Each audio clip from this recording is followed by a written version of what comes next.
Bien, buen día a todos. Vamos a iniciar con esta sesión en donde vamos a hablar sobre el manejo de objeciones y el cambio de comportamiento en temas de prevención. En este caso, el manejo de objeciones, pues es importante porque la prevención no solo se trata de esas normas, ¿no? De los procedimientos o los equipos de protección personal.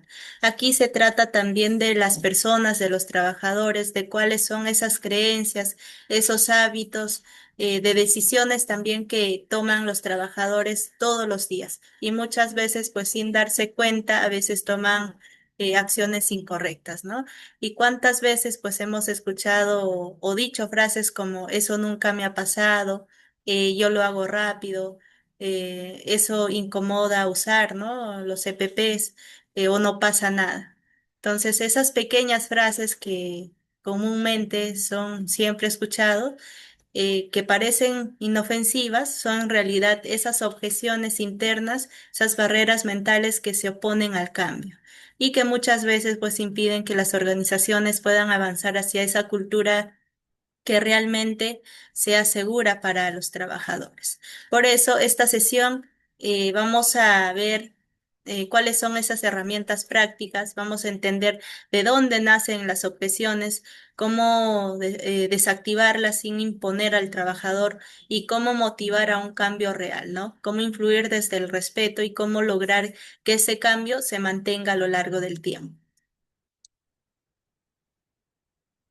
De manera introductoria, observamos esta imagen que está presentándose en la diapositiva. En ella estamos viendo una mano en alto, ¿no? Como diciendo eh, alto. También está rodeada de frases como no tengo tiempo, lo pensaré, es muy caro, ¿no? Y un globo que dice pues simplemente no.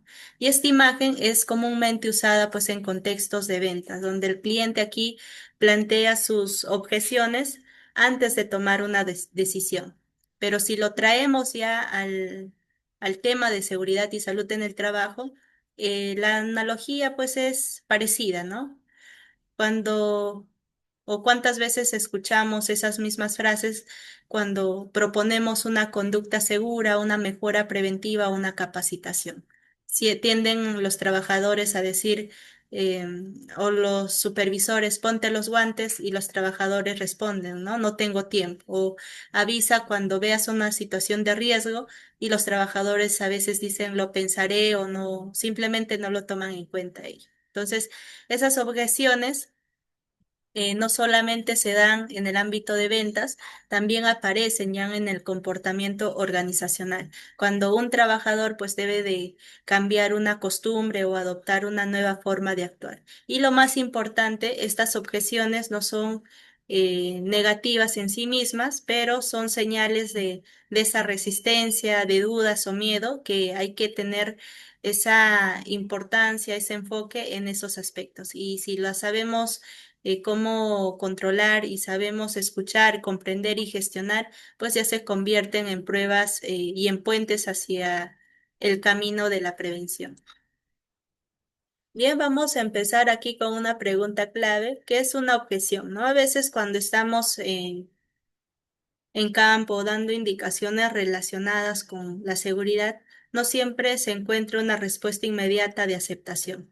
Muchas ocasiones, pues lo que se encuentra es esa resistencia, y esa resistencia pues se expresa de muchas formas con palabras, con gestos o con las mismas actitudes que optan los trabajadores. Entonces, eso es lo que llamamos a las objeciones. Y una objeción es esa esencia, una manifestación de desacuerdo es cuando alguien ante una recomendación o una norma no está convencido o no quiere seguir. Y esto puede deberse a varios motivos, ¿no? Por ejemplo, alguien puede decir, este procedimiento es muy largo, me va a atrasar el trabajo, ¿no? Aquí hay ya esa objeción racional basada en una percepción del tiempo que el trabajador está tomando ya como parte de un enfoque. O también puede decir, eso es exagerado, yo llevo años haciendo esto así, ¿no? Este ya vendría a ser como parte de una objeción emocional donde ya entra en juego la costumbre, la experiencia personal o incluso también el orgullo del trabajador.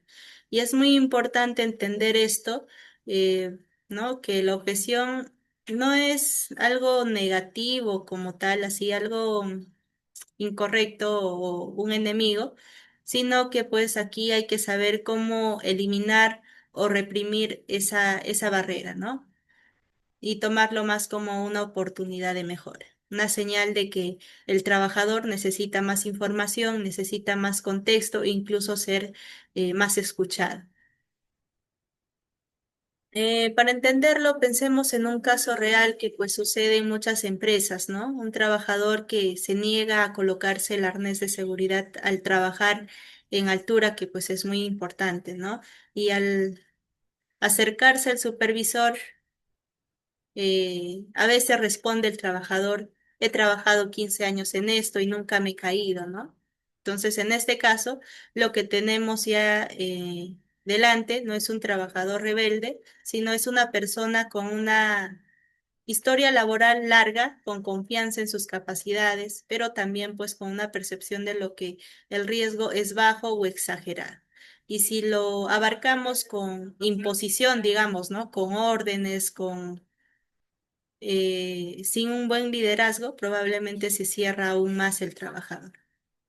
Pero si entendemos su objeción, escuchando su punto de vista, si también el supervisor o el encargado explica que la mayoría de accidentes graves ocurren a las personas o a los trabajadores con muchas experiencias, entonces tenemos ya esa oportunidad para que se abra el cambio, ¿no? El trabajador. Por eso ¿no? En esta sesión vamos a tratar de ver cuáles son esas objeciones como parte no de un obstáculo, sino como, digamos, una ventana para el diálogo y la transformación de los hábitos, porque detrás de cada no que diga el trabajador puede haber un sí esperando pues de la forma adecuada de salir.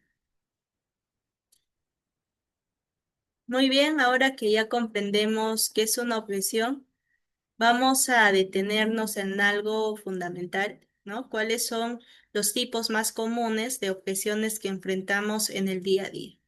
Aquí les hago, ¿no?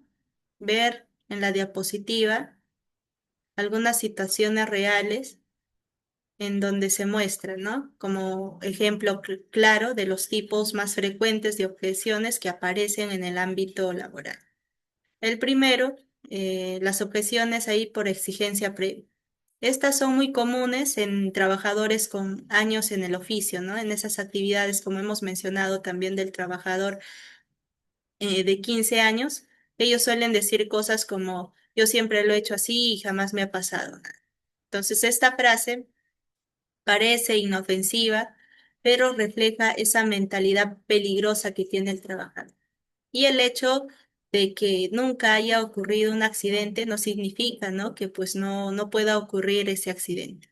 Es como manejar sin cinturón de seguridad porque nunca pues se ha chocado digamos, el conductor. Y esto no reduce lo que es el riesgo, solo lo vuelve invisible.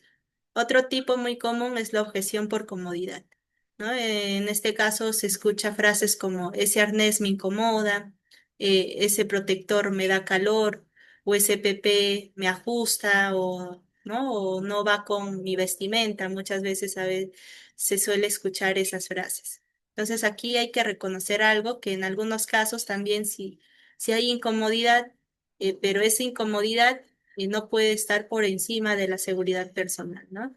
Y el desafío aquí es no ignorar esa incomodidad, sino explicar el propósito del equipo de protección personal y buscar esas opciones que se adapten mejor al trabajador. También tenemos las objeciones por presión laboral o tiempos, que donde se puede escuchar frases como no tengo tiempo o no tengo tiempo para estar llenando este formato de seguridad o si me pongo todo este equipo, no terminaré mi trabajo. Y aquí es lo que ocurre, ¿no? Es que la producción se percibe como más importante es la producción que la prevención, cuando en realidad la seguridad debería ser pues la parte natural del proceso y no como algo aislado, algo aparte. Otro tipo de objeción tiene que ver con la cultura o costumbre del lugar, que se escucha frases también como aquí siempre se ha hecho así, eso es lo que me enseñaron desde que entré, o no, cosas parecidas. Y esto es muy importante, pues que, porque muchas veces la cultura informal o la cultura incorrecta que se esté implementando en la organización termina siendo pues mucho más fuerte que las normas escritas, ¿no? Y por eso necesitamos también cambiar esa cultura desde la parte interna de la empresa, con el ejemplo, con la formación constante. Finalmente, tenemos otra objeción muy peligrosa, que es la minimización o negación del riesgo. Aquí pues hay trabajadores que dicen, eso no me va a pasar o eso le pasa a los que no saben. Entonces, este tipo de frases oculta también una falsa tentación o una falsa sensación de ese control. El trabajador cree que pues puede anticiparse ante todo, que tiene, digamos, el truco que va a evitar para que sufra un accidente, ¿no? Pero la realidad es que el accidente no avisa. Y muchos de los actos o de los casos más graves han ocurrido en tareas rutinarias, en tareas no rutinarias y realizadas también por el personal experto. Entonces, ¿qué hacemos ante estas objeciones? ¿Nos enfrentamos al trabajador? Creo que no, ¿no? Entonces, lo que vamos a hacer es interpretar esas frases como señales y las señales de que la persona necesita más información, tomarlo como una herramienta de mejora, ¿no? Entonces, cada objeción aquí que escuchamos tiene un trasfondo. No es simplemente como algo negativo, pero es esa oportunidad para poder orientar y lograr un cambio real. Muy bien, ya hemos visto qué es una objeción y cuáles son las más comunes en los entornos laborales. Ahora es momento de poder responder otra pregunta, ¿no? ¿Cómo enfrentamos estas objeciones de manera más efectiva? Y aquí hago una aclaración importante que pues no se trata de generar una discusión con el trabajador, ¿no? Sino eh, aquí hay que convencer, buscar convencer y transformar ese pensamiento del trabajador que tiene sobre esas ideas. Por eso las objeciones no deben de enfrentarse, ¿no? De forma directa con el trabajador, sino buscar esa manera de manejar con estrategia y empatía, comprendiendo también esa posición que pueda tener el trabajador. Aquí tenemos 5 estrategias que pueden aplicar como responsable de prevención, supervisor o capacitador, ¿no? Primero está la escucha activa, que esta es la base de todo, ¿no? Si la persona siente que no la estamos, digamos, escuchando, se va a cerrar, ¿no? No va a querer escucharnos tampoco. Por ejemplo, si un trabajador dice, ese arnés me incomoda y el supervisor le responde, pues igual te la pones, lo que genera es esa desconfianza, ¿no? Pero si en lugar de eso el supervisor le dice, en este caso, pues entiendo que puede ser incómodo el arnés, ¿qué parte te sientes que se limita más? Entonces, aquí ya el supervisor de cierta forma está abriendo el diálogo, ¿no? Un diálogo efectivo y muchas veces, pues solo con escuchar ya bajaríamos esa resistencia. Tenemos otra estrategia que es reformula la objeción y esto significa traducir la queja o la negativa en una necesidad o preocupación válida, ¿no? Por ejemplo, si alguien dice ese procedimiento me atrasa en mis actividades, el supervisor o el encargado puede responder, ¿no? Entonces lo que te preocupa es cumplir con los tiempos de producción. Y esto demuestra, ¿no? Que de cierta forma está comprendiendo también su contexto. Y desde ahí ya podemos plantear soluciones y no desde la imposición. Tenemos otra estrategia que es el uso de datos y ejemplos reales. Aquí pues las personas muchas veces necesitan también pruebas concretas de que el riesgo existe verdaderamente. Por ejemplo, ante la frase nunca ha pasado nada, entonces podemos responder o responder ahí al responsable diciendo, ¿no? En esta planta hace 2 años un trabajador o 2 trabajadores sufrieron una caída por no colocarse el arnés. No fue por falta de experiencia, sino por confianza, por esa excesiva confianza que tenía por la experiencia, ¿no? Y ese caso pues cambió para toda su familia. Entonces, con ese diálogo, de cierta forma hace entender también al trabajador, ¿no? Que la prevención deja de ser solo teoría y experiencia y se vuelve más en casos reales. La cuarta estrategia es apelar al compromiso y al grupo. A veces lo que no se logra con la lógica, con la teoría, se logra con esos valores, ¿verdad? Entonces, aquí se puede decir, digamos, el trabajador puede decir, este casco no es solo es por ti, es por tu familia y también pues por la de tus compañeros que cuentan contigo, ¿no? Entonces aquí ya las personas tienden a proteger más, se tienden a proteger más cuando pues sienten que su acción afecta también a otros. Y esto activa, ¿no? El sentido de pertenencia. La quinta estrategia es el refuerzo positivo en el lugar de sanción inmediata. Cuando una persona, un trabajador, se niega a cumplir una norma, lo primero no debería ser el castigo o la sanción, ¿no? Aquí pues debe de ser esa conversación inicial, comprender lo que está pasando con el trabajador. Y si se logra que después de esa charla el trabajador sí se pone el equipo de protección personal, sí reconoce sus errores, sí realiza los procedimientos adecuadamente, entonces ya debemos de reconocer también ese cambio, ¿no? No importa con frases sencillas como dándole el agradecimiento por colocarse el arnés, la cual pues eso marca la diferencia. Y aquí pues va una idea clave que las personas no cambian por miedo, sino cambian por conciencia. Por eso manejar estas objeciones es también ese acto de liderazgo y no solo de supervisión. Bien, hasta el momento hemos visto cómo identificar las objeciones y cómo responder a ellas con empatía y estrategia. Pero ahora viene lo más importante, cómo hacemos que ese cambio sea duradero. Porque no basta solo con que hoy el trabajador pues use el arnés, use el casco, realice bien sus actividades, solo porque el jefe o el supervisor está mirando, ¿verdad? Entonces lo que aquí se busca es que a largo tiempo el, el mañana, pues también use, ¿no? El equipo de protección personal sin que pues nadie lo vigile. Y esto es lo que llamamos cambio de comportamiento sostenible. Y para lograrlo, aquí se necesitan técnicas concretas que también activen esa conciencia, activen la motivación y la rutina para el trabajar.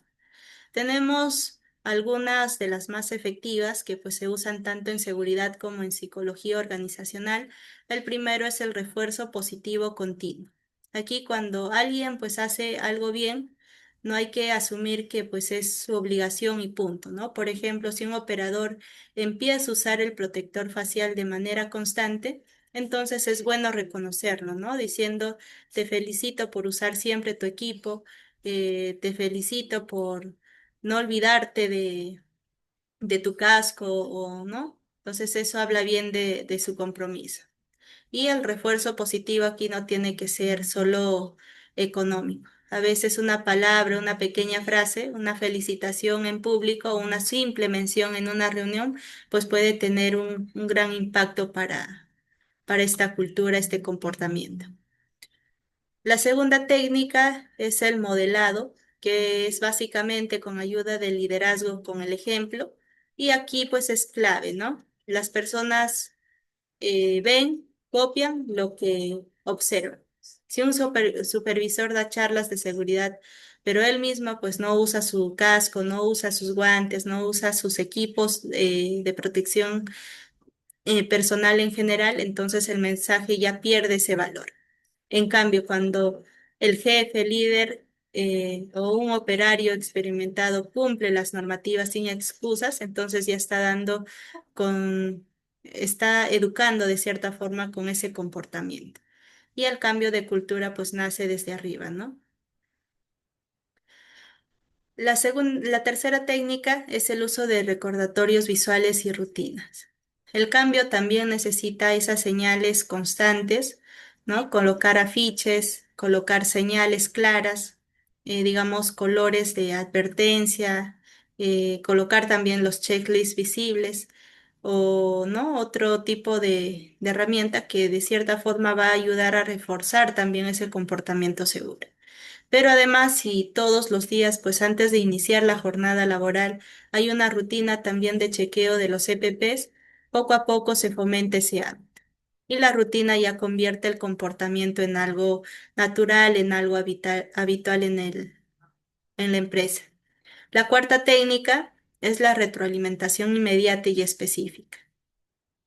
Cuando se comete aquí pues un error o se omite una medida, no sirve de mucho corregirlo una semana después, ¿no? La corrección debe de ser inmediata y también muy específica. Por ejemplo, ¿no? Te retiraste los guantes mientras manipulabas el producto, es importante que lo mantengas puesto hasta terminar, ¿no? Con esa simple frase, esto ayuda a poder, digamos, meter esa idea y corregir esa acción en el momento justo y no solo cuando ya haya ocurrido el accidente. La quinta técnica es la participación activa del trabajador. Aquí pues las personas valoran más lo que construyen y no solo lo que se les impone, ¿no? Si involucramos aquí al equipo en la creación, digamos, de sus propias normas, también involucramos en la creación de los simulacros o lo involucramos en dinámicas de seguridad o en juegos de roles, entonces el compromiso también de ellos tienden a aumentar. Que un trabajador que participa, que sea activo, que proponga y enseñe a sus compañeros, también se convierte en ese agente de cambio. Y la sexta técnica es el reconocimiento público de buenas prácticas, ¿no? No se trata solo de evitar errores en esta parte, sino de poder premiar ese buen ejemplo que puedan tener algunos de los empleados. Por ejemplo, se puede nombrar un colaborador seguro del mes o dar mención en un mural o incluir en el informe de reuniones quienes han cumplido correctamente con los protocolos, ¿no? Quienes sí se colocan todos los EPPs adecuados, quienes sí reportan actos inseguros, quienes sí no cometen actos subestándar, quienes sí realizan los procedimientos adecuados. Entonces, reconocer esas buenas prácticas también dan de cierta forma ese comportamiento en aumento, ¿no? Dando esos reconocimientos, incluso si son simbólicos, entonces aquí se recompensa ese esfuerzo y lo hace visible para el grupo, que de cierta forma también tienden a ser como un ejemplo a seguir. Bien, entonces luego de haber identificado las objeciones, manejarlas aquí con empatía y ayudar al trabajador a cambiar su conducta, entonces vamos a necesitar garantizar que este cambio no sea temporal, ¿no? Sino que pues se mantenga y evolucione a lo largo del tiempo. Y aquí es donde se da salto a una acción puntual, que es una verdadera cultura preventiva. Lo primero que se necesita, y como se puede observar en la diapositiva, es un monitoreo constante, pero no desde el castigo ni desde la los reproches ni tampoco desde la vigilancia, ¿no? Sino pues desde ese enfoque de herramienta de acompañamiento al trabajador. Ya cuando el trabajador sabe que su esfuerzo es observado y también valorado, pues mantiene ese compromiso, ¿no? Por ejemplo, un reporte mensual que demuestre, en este caso, cuántos trabajadores cumplen con los protocolos y cómo va disminuyendo la tasa de no utilizar los EPPs, entonces esa es una señal clara de avance, ¿no? Además, el refuerzo positivo debe de sostenerse en el tiempo. No basta con una felicitación inicial, sino el reconocimiento debe de ser constante, ¿no? Reconocimiento en reuniones, como ya lo hemos mencionado, mediante carteles o en comunicaciones internas. También es clave mantener una retroalimentación periódica, no solo cuando algo sale mal, sino hay que programar espacios donde se converse, se dialogue sobre los avances, las dificultades y esas propuestas de mejora que se quieren implementar. La comunicación debe de ser permanente y accesible para todos, ¿no? En este caso se puede usar boletines de seguridad, videos cortos o simplemente charlas rápidas al inicio del turno que pueden reforzar ese mensaje de prevención. Bien, otro punto importante es la celebración de los logros colectivos. Aquí cuando una área logra, digamos, 90 días sin incidentes o cuando un equipo completa las tareas con cumplimiento total del procedimiento, entonces esto debe de hacerse visible, ¿no? Celebrar no es solo premiar, sino es validar que lo que se está haciendo funciona. Y esto genera también orgullo, sentido de pertenencia por parte del trabajador y obviamente también la motivación por parte de ellos. Finalmente, hay que evaluar cómo está evolucionando esa cultura preventiva, ¿no? Se cumplen los procedimientos porque hay vigilancia o porque ya se fomenta ese comportamiento o hay menos excusas, menos compromiso, ¿no? O más compromiso, mayor liderazgo compartido. Entonces, todo ello va a ayudar a realizar, ¿no? Ese cambio.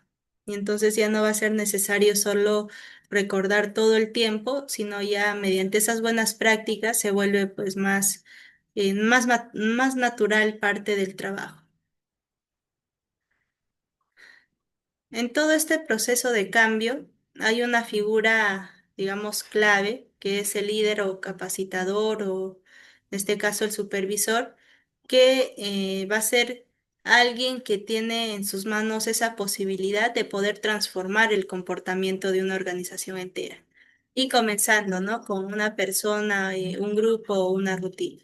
Lo primero que debe de hacer este líder es ser un ejemplo constante de lo que promueve. Si habla, digamos, de orden, pero su escritorio está en desorden o es desorganizado, entonces el mensaje también debilita, ¿no?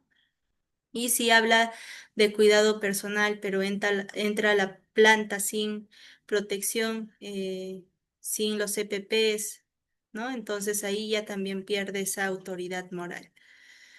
El liderazgo en prevención se basa en esa coherencia entre lo que se dice y lo que se hace, como muy bien lo menciona ahí, ¿no? Entonces, la prevención no se transmite a gritos ni tampoco desde el miedo. Aquí se construye escuchando las preocupaciones, adaptando el mensaje, entendiendo cuál es el entorno real de cada uno de los trabajadores. Y muchas veces, pues el líder es quien detecta un patrón cuando pues hay resistencia al cambio. Y cuando hay frustración y desmotivación, es él quien va a detectar, quien va a identificar y para poder construir, ¿no? A una cultura más preventiva. Una buena forma de hacer es promoviendo la reflexión, ¿no? Por ejemplo, no basta con decir, digamos, no corras, ¿no? En una evacuación. Quizás se puede preguntar al trabajador, ¿qué crees que pasaría si en un pasillo alguien más sale al mismo tiempo? O tipo de esas preguntas, ¿no? Entonces la reflexión también mueve más la imposición y cambia ya esa manera de pensar del trabajador. Otro rol esencial es reconocer los avances, por muy pequeños que sean esas acciones, es importante reconocer, ¿no? Un trabajador que comienza a cumplir con sus rutinas de inspección también merece un comentario positivo. Además, un líder eficaz activa también ese liderazgo interno, ¿no? Como punto final ahí en la diapositiva, que promueve que los propios trabajadores se conviertan en modelos para otros trabajadores. Y esa red de líderes, pues, tiene un enorme poder también para poder sostener el cambio en el tiempo.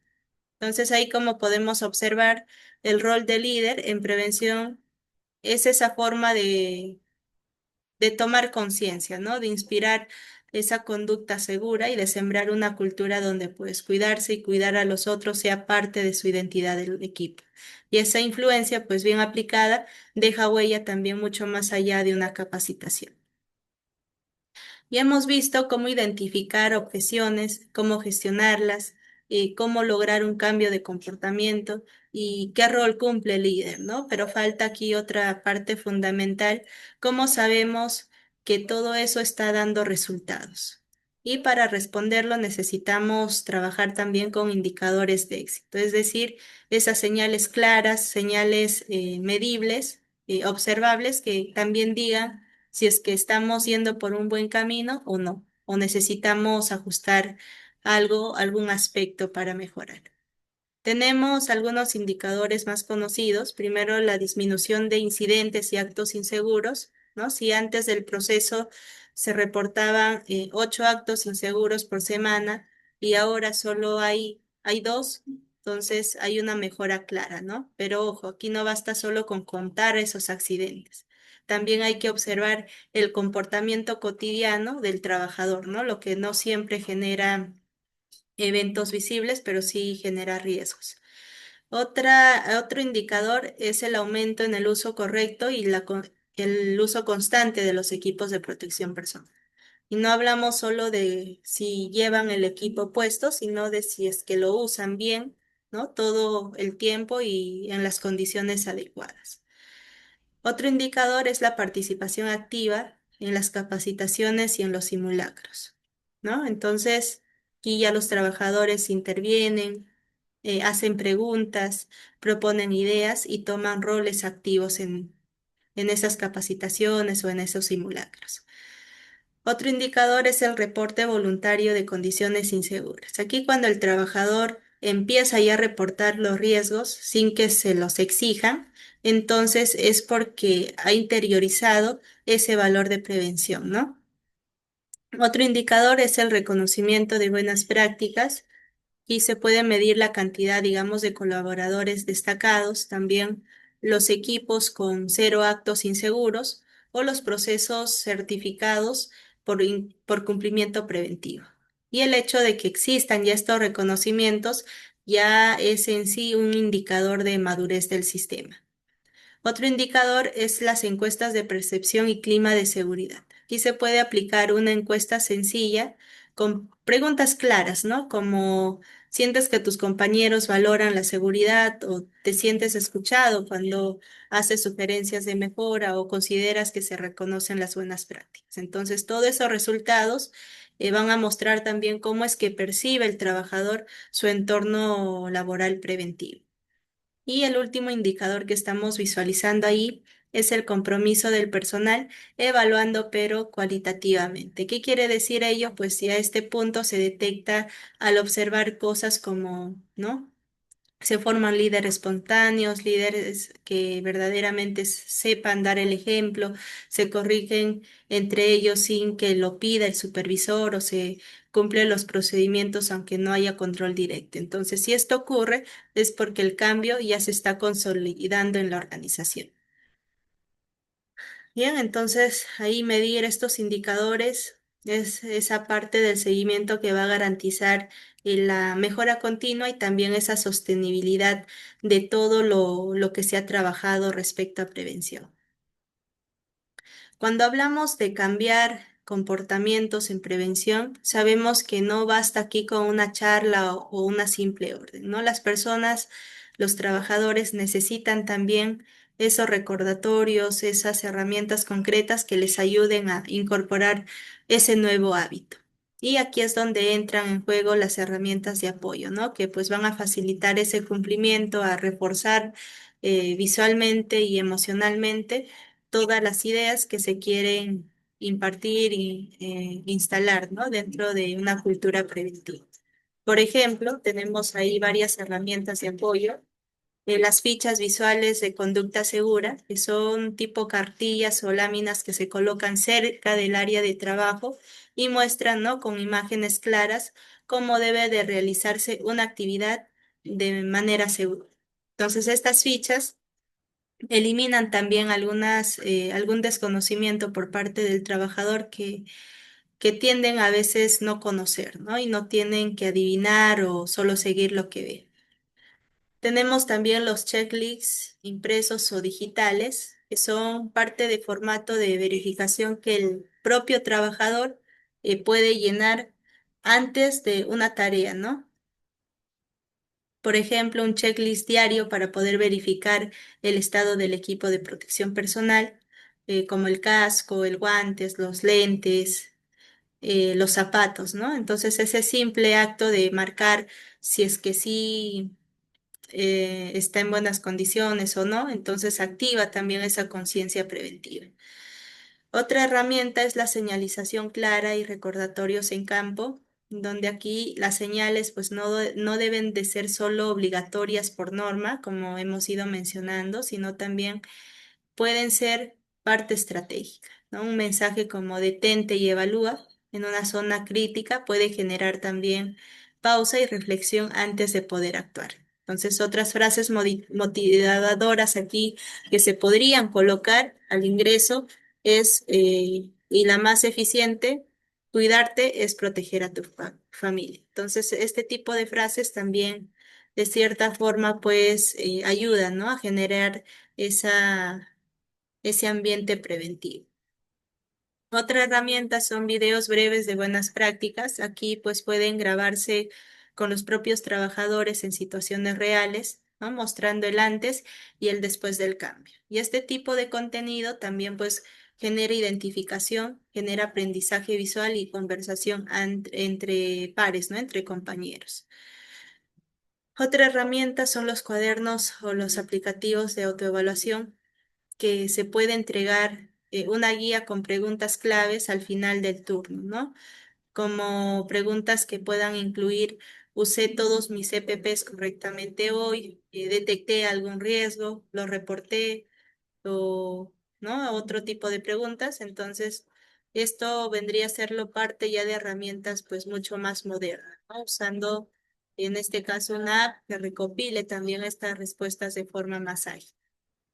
Otra herramienta son los sistemas de reporte anónimo, que a veces un trabajador no se anima a informar un comportamiento riesgoso de otros, pero sí tienen, ¿no? En este caso una herramienta como un buzón de sugerencias, una plataforma anónima, entonces puede hacerlo sin temor. Entonces esto también va a fortalecer esa cultura del autocuidado sin generar conflictos. Y la última herramienta que podemos visualizar ahí es los tableros visibles de avances y logros. Y colocar en áreas comunes ese tablero que muestre, digamos, los días sin accidentes, el personal destacado en seguridad, los avances en participación. Este tipo de información pues va a ayudar a generar también, ¿no? Ese sentido de progreso y motivación colectiva. Y todas estas herramientas como tal son temporales, sí, pero que ayudan a caminar hacia ese nuevo comportamiento y que se convierte en algo natural, ¿no? A largo plazo. Bien, una de las formas más efectivas de lograr que el cambio de comportamiento se sostenga en el tiempo es hacerlo vivido. ¿Qué quiere decirlo eso? Pues que no hacerlo de manera experimentado, ¿no? Y para eso las dinámicas grupales son esas grandes aliadas. Aquí nos van a permitir, de cierta forma, practicar habilidades, fortalecer vínculos y construir sentido desde un ámbito colectivo. Aquí estamos presentando algunas dinámicas que pueden aplicar en las capacitaciones, ¿no? La primera dinámica es un juego de roles para ensayar las objeciones, ¿no? En donde se formen grupos de tres. Uno puede representar al trabajador que presenta una objeción, en este caso, esto siempre se ha hecho así o me demoro más si sigo el procedimiento, ¿no? Entonces otro es el líder ya que responde desde una postura constructiva y el tercero solo observa. Luego, cada uno de esos tres participantes pueden ir rotando, ¿no? Y este ejercicio permite practicar también cómo responder objeciones reales sin juzgar al trabajador, manteniendo esa escucha activa y un enfoque de la mejora. Una segunda dinámica, tenemos ahí dinámica del semáforo, que pues cada participante aquí va a recibir tarjetas de colores, la cual el verde va a significar una conducta segura, la amarilla va a representar la conducta dudosa y la roja pues una conducta insegura, ¿no? Entonces aquí se va a describir acciones, un encargado que va a describir esas acciones y ellos van a levantar el color correspondiente, ¿no? Por ejemplo, digamos, trabajar sin guantes porque es solo un ratito. Entonces, ¿qué color se levantaría ahí? Ahí escogerían, ¿no? Cada uno de los trabajadores de acuerdo a cómo percibe su realidad. Entonces, esta dinámica también refuerza la toma de decisiones y ese análisis rápido de los riesgos. Tenemos otra dinámica que es las historias incompletas. Construyamos el final seguro. Aquí se presenta una historia breve con un conflicto, ¿no? Por ejemplo, una historia o Carlos llega apurado y nota que no hay señalización en la zona donde va a soldar y su jefe le dice que igual avance. Entonces el otro grupo, debe de discutir qué pudo hacer Carlos o cómo actuarían ellos. Y de esta forma, pues se está fomentando alternativas seguras en situaciones comunes en el trabajo. Otra dinámica que se puede realizar es el cambio empieza por mí, compromiso público, ¿no? Entonces aquí cada participante va a escribir en una tarjeta una objeción que ha tenido, ¿no? Y un comportamiento que se compromete a mejorar. Y se coloca en un mural, puede ser con los nombres de los trabajadores o de forma anónima, ¿no? Y se lee una muestra al grupo. Y esto también refuerza esa autorreflexión y la responsabilidad individual. Otra dinámica es el torbellino de ideas con foco en soluciones. Aquí se va a plantear un problema real, por ejemplo, el bajo uso del arnés y los equipos conformados deben de generar tres propuestas creativas para mejorar esa conducta y luego se comparte, ¿no? al resto del grupo. Esto es importante para poder promover esa, digamos, esa inteligencia colectiva y el protagonismo del trabajador en la solución, en la propuesta de mejora, ¿no? Ante esa situación, ese caso que se vaya a presentar. La siguiente dinámica es el panel de frases que inspiran cambio, en donde aquí se van a entregar carteles o papeles grandes en donde el grupo debe de crear frases tipo eslogan, ¿no? Preventivo, así como los eslogan de las empresas generales. Entonces aquí crear eslogans específicamente para seguridad y salud en el trabajo, ¿no? Como por ejemplo, usar EPP no incomoda tanto como un accidente o lo seguro no es lento, es duradero. Entonces, esas frases se colocan en áreas visibles que van a permitir dar ese sentido de pertenencia y una cultura preventiva. Y finalmente tenemos otra dinámica que es la dramatización de escenarios reales de trabajo, ¿no? Se pueden representar, digamos, escenas reales del día a día, pero mostrando dos versiones, una con el comportamiento inseguro y la otra con esa respuesta segura, lo cual pues va a generar, digamos, esa conciencia directa y también con una empatía al verse reflejados, ¿no? Y los participantes también van a corregir desde la identificación de esos riesgos, de esas conductas, de esos comportamientos, objeciones que siempre tienden a mencionar cuando vayan a realizar sus actividades. En seguridad y salud en el trabajo, pues muchas veces nos estamos enfocando en mapas de riesgos físicos, ¿no? Como los puntos calientes, zonas ruidosas, áreas con máquina pesada o también otro tipo de riesgos como el riesgo eléctrico, riesgo ergonómico, riesgo biológico. Y esto está bien, sí, pero pues ¿qué pasa si también podríamos mapear ese comportamiento? ¿No? Y ahí es donde entra en juego también una herramienta valiosa que estamos presentando aquí, que es el mapa de comportamiento seguro. Y este mapa es una representación visual del trabajador del lugar de trabajo, donde vamos a ir marcando zonas según el grado de cumplimiento o incumplimiento de conductas seguras observadas. Entonces, pongamos un ejemplo, ¿no? Para que se entienda. Tenemos una planta, digamos, con 4 áreas operativas y aquí el equipo de seguridad realiza las observaciones diarias, ¿no? Semanales, que es lo más común, y cada vez que nota una conducta insegura, como el uso inadecuado del EPP o la distracción en tareas críticas o el incumplimiento del procedimiento, entonces aquí lo registra y también lo ubica en el plano. Y a medida que pasen los días, pues algunas zonas ya comienzan a marcarse más, ¿no? Y estas zonas, pues concentradas de comportamiento inseguro, se convierten en zonas rojas en el mapa. Por otro lado, como lo menciona ahí, uno de los puntos, las áreas donde se observa uso correcto y constante del EPP, también las pausas activas, liderazgo informal de inseguridad, aquí se marca como zonas verdes. Y este mapa va a permitir actuar más rápido, ¿no? Por ejemplo, ¿qué decisiones podríamos tomar aquí? Focalizar las capacitaciones, ¿no? ¿En qué lugar se puede hacer una charla general? También reportar buenas prácticas, si es que el almacén tiene alta conducta segura, y, se reconoce públicamente, ¿no? Sin embargo, si en el almacén se ha registrado riesgos de caída, por ejemplo, o incidentes de caída, entonces aquí ya se puede pedir un reforzamiento en capacitación, por ejemplo. También se detectan las causas a fondo e involucran al equipo en general.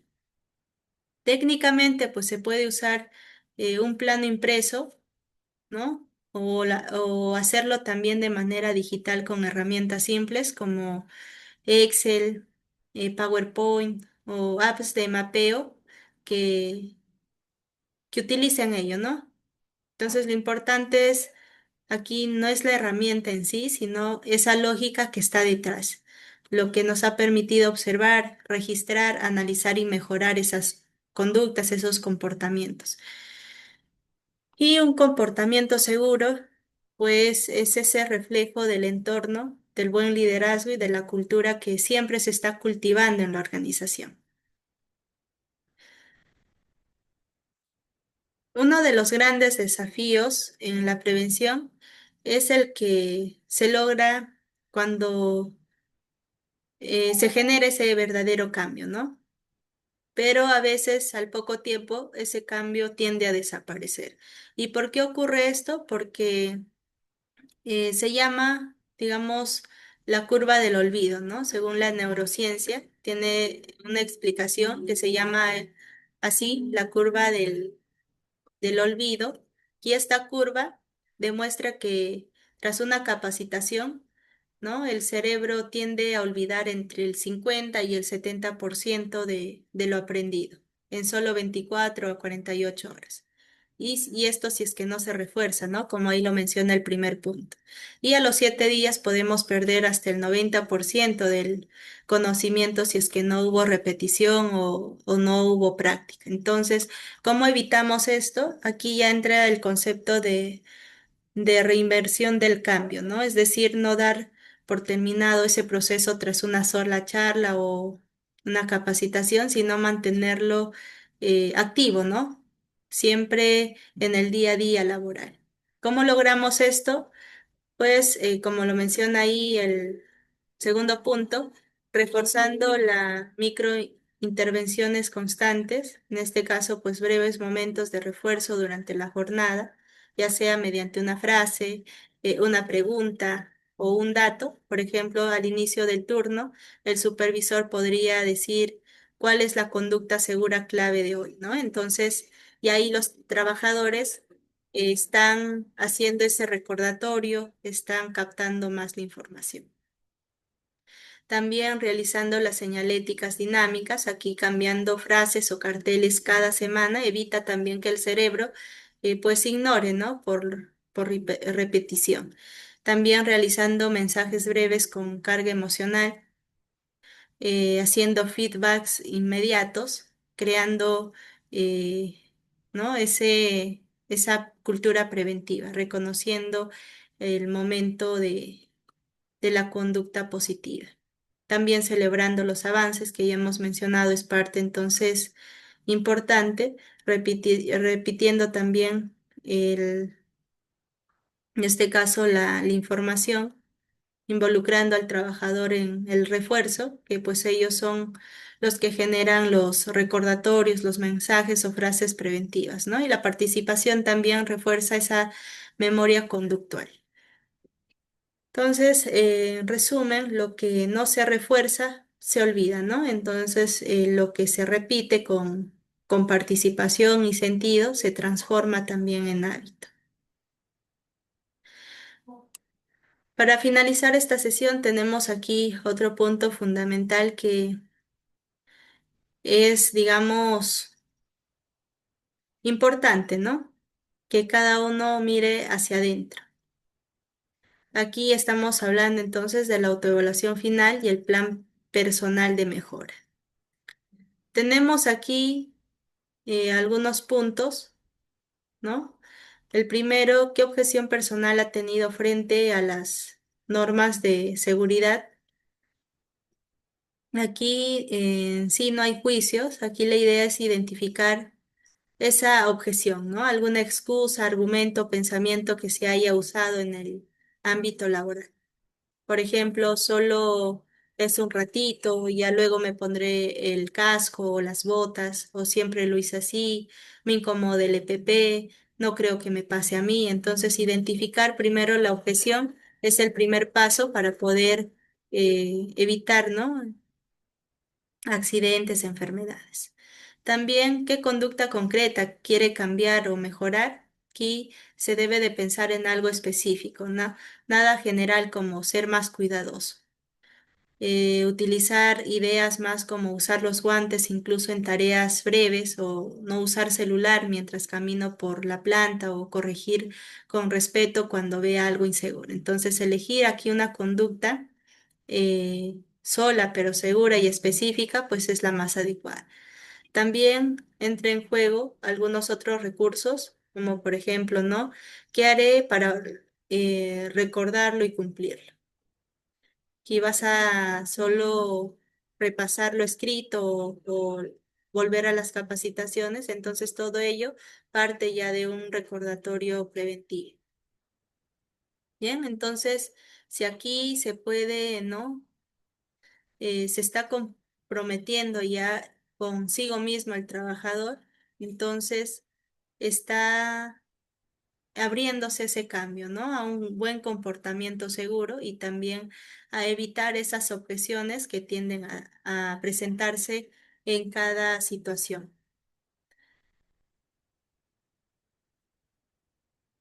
Bien, entonces hemos terminado con el tema del día de hoy.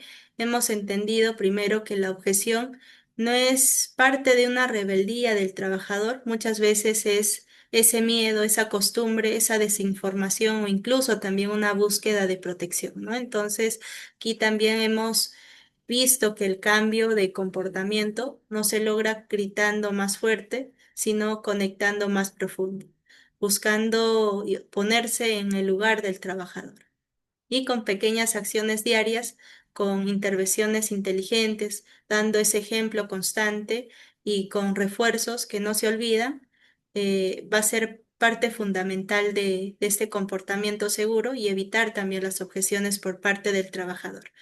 Pero sobre todo, ¿no? Este cambio se logra cuando dejamos de esperar que alguien más lo haga primero, porque prevenir aquí es un acto más de responsabilidad, pero también es ese cuidado mutuo, proteger no solo a sí mismo, ¿no? Al trabajador, sino proteger también a sus compañeros.